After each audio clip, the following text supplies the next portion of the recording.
Here we have an interim government that's going to try to take hold in that country, so we're told they're going to try to have, and there's some of the chaos. I mean, things have quieted down a little bit, but we had one day where 100 protesters died just recently. So this has been a tough revolution, if you will, revolutionary process.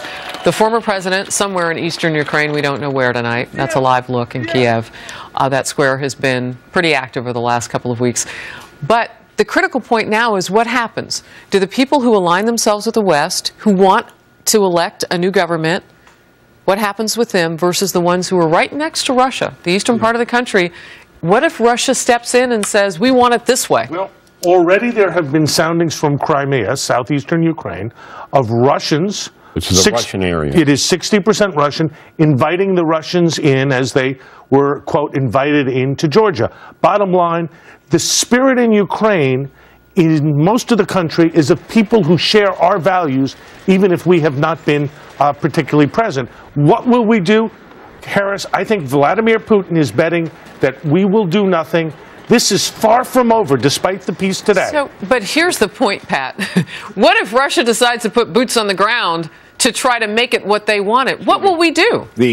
What I call the theme of this administration's foreign policy, sending the clowns after watching the movie and listening to it on the skating. Now that the Olympics is over, when Putin moves, because he is trying, look, he's been trying to reimpose the Russian Tsar the Eastern European control that they had in the Cold War. Our administration has laid down, once when the president said they'll cross the line, there'll be heavy consequences after Syria, Putin and everyone else is laughing.